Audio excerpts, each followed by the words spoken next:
these may look like fall decorations that you're ready to toss, or you may know that they're edible but aren't sure what to do with them or how to prepare them. So let's take a look.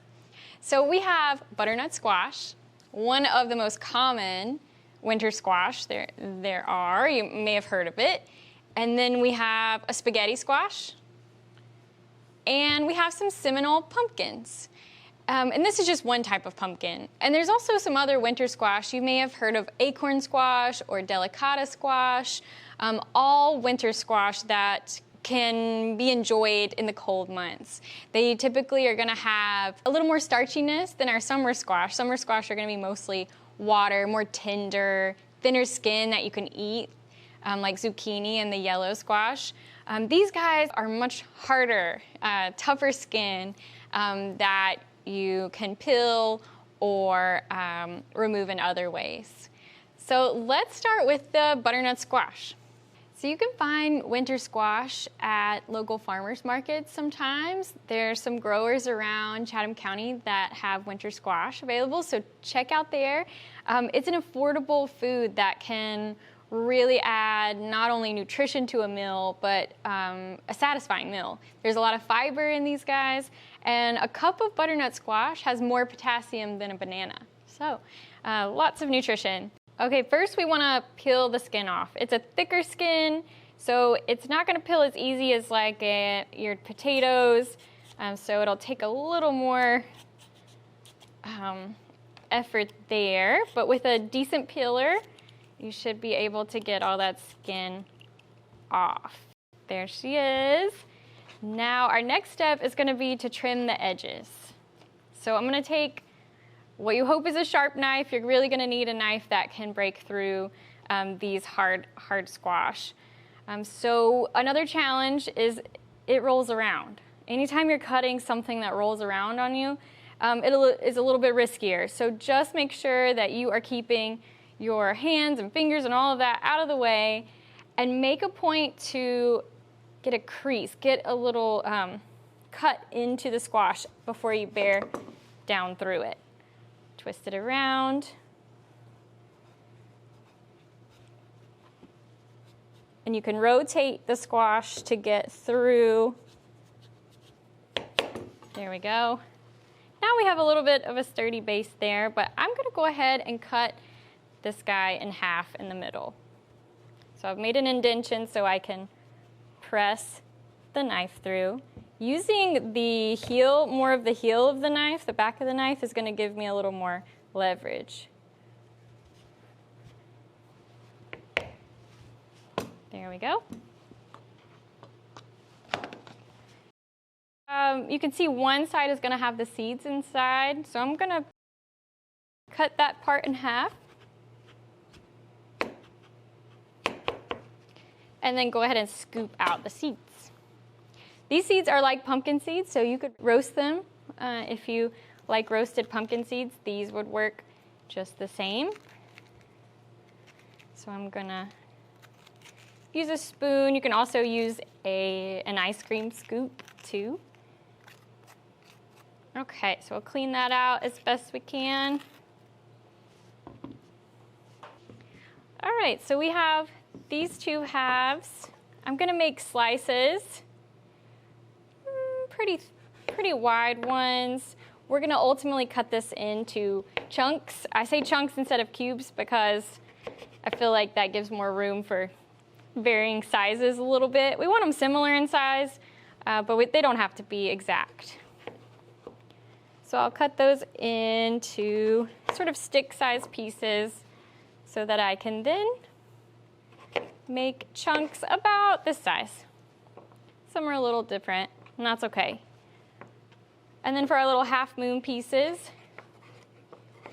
we'll cut those into chunks as well. And then for our other half that didn't have the seeds in it, we're gonna do the same thing. We're gonna cut it in half down through the middle here. This is that thick part. Okay. And again, I'm gonna just cut into slices this way. So I like to use my hand for a little leverage on the knife at the front. Just make sure your fingers are not gonna get in the way of when the knife makes contact with your cutting board. And then we'll just keep making our chunks. Okay, we have our butternut squash cut into chunks. And yes, you might be thinking, I can buy this in the store already cut up for me. You can, absolutely, nothing wrong with a shortcut. You just have to keep in mind that it is gonna cost more, right? So you're sort of trading that time and effort with the cost of that. And oftentimes it won't be local. So especially when these are in season, you can buy these locally and support a local grower. So what I'm gonna do with these, what can you do with butternut squash? My favorite is to roast it. We're gonna put it on this pan over here. I'll just toss it on. And after we've roasted it, we're gonna do 400 degrees for about, we're gonna start at 20-25 minutes. And then you can decide after that if you want it more tender, a little more brown on the outside. It's gonna come down to preference for that and maybe what you're using it for. So we will roast it and we can eat it just like that as a side. You could season it up however you like it to fit into another meal that you're making. Maybe you want it to be a little smaller and go on top of salads. If you were to cut this smaller, it is gonna cook quicker. So keep that in mind if you do bigger pieces, like slices instead of the chunks, you're gonna have a little longer cooking time to get it to where you like it. You can also skip roasting and maybe steam or boil these and add them to a cheese sauce for mac and cheese. So lots of options there. Another way you could prepare the butternut squash is skip a lot of that peeling and cutting, and you could cut it in half, remove those seeds, and roast it whole, and then remove the cooked flesh from the skin and use that in a butternut squash soup or other kind of soup that you want to add that taste and sort of sweet nuttiness. Okay, I've added some olive oil.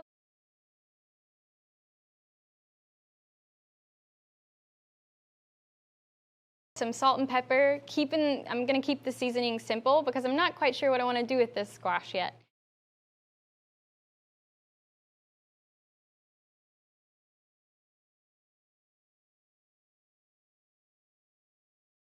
But if you already know what other seasonings you'd like, lots of options there. You could go with rosemary or thyme. You could go.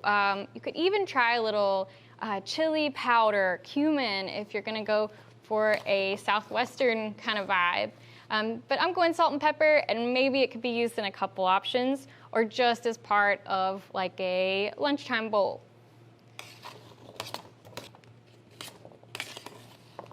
You want to make sure you get the oil on all the little pieces. That's what's going to help it brown up a little bit and really get that roasted look and taste. And if you're wondering what makes that happen, that browning, it is the sugars in the food are gonna have a reaction. And it creates that lovely toasted browning. Okay. Looks pretty good. So it's ready to go in the oven.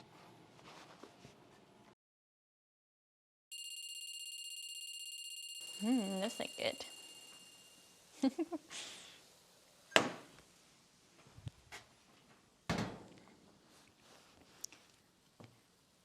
Here we have our butternut squash, nice and roasted. You can see it's softened and browned a bit on some of the edges.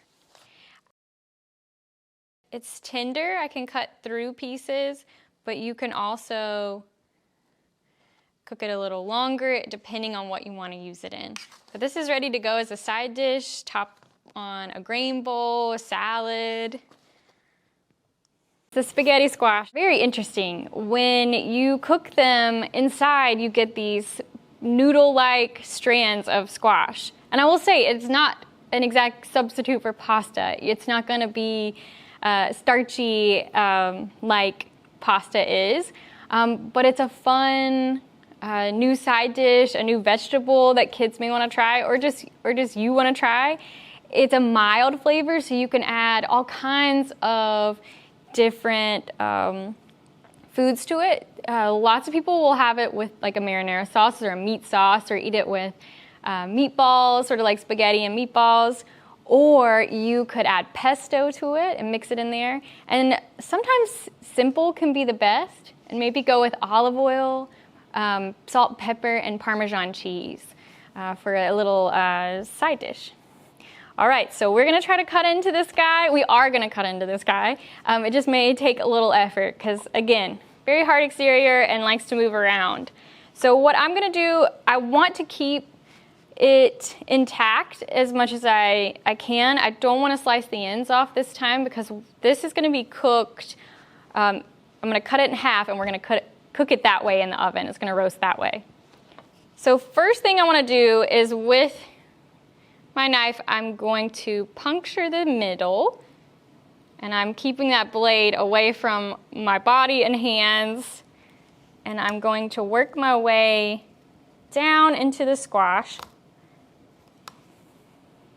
And you may have to do a lot of wiggling to get through there and work your knife down.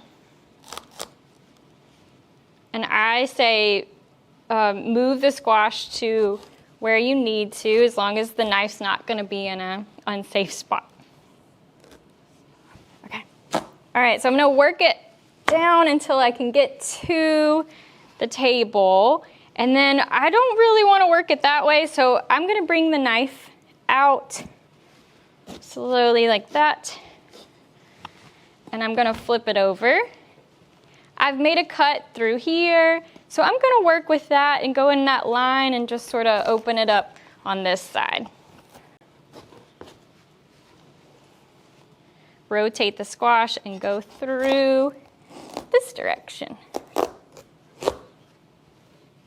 till we make it to the trickiest parts, or the stem and the bottom there are going to give you the most resistance, of course. There we go. Lots of seeds in here we want to remove, and you can see they look just like pumpkin seeds. And I can tell when I open this squash, it has a totally different scent and sort of sound and feel to it than the butternut squash. The water content's different, and you can tell that when you try both of these after they've been cooked. You can tell the difference.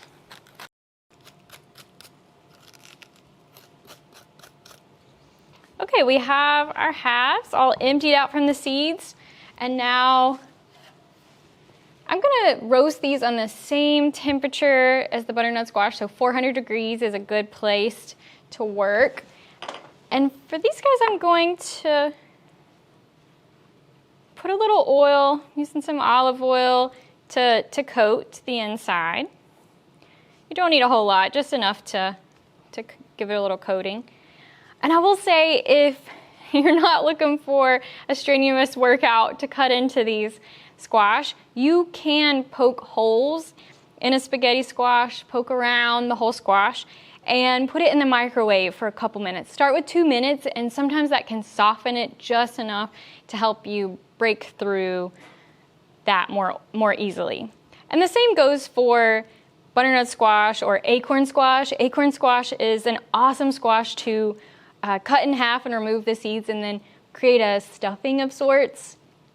You can make it however you like, vegetarian or with meat, and then sort of do it like stuffed peppers, but it's in the acorn squash.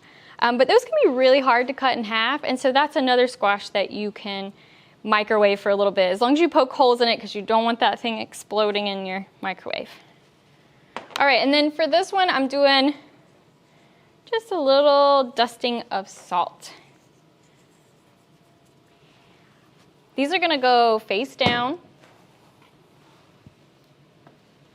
on our baking sheet, and we're gonna roast them like that.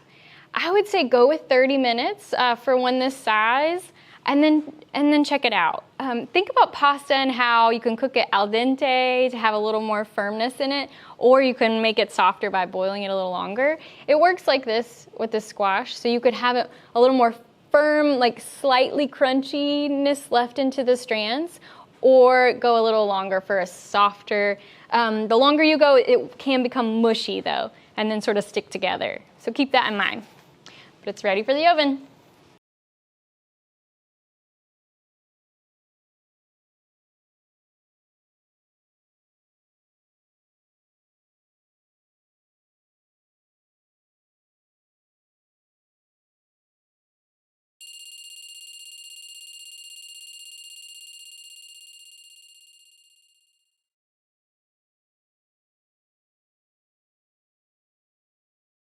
Okay, so our spaghetti squash is out of the oven. I'm gonna take a fork and just sort of fluff around the edges. You can see those strands start to come apart, like spaghetti. And so you can, I like to go around the edges first, and once you get all of those, you can dig into the middle. Some strands will be a little shorter, some longer.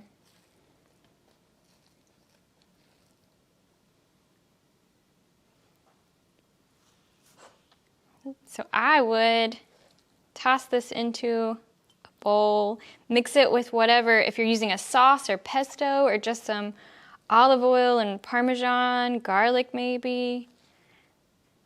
Make a delicious side dish. There you go. 2 winter squash, roasted, ready to go on your plate. So try a winter squash recipe this season. It's a nice, warm, cozy food to enjoy.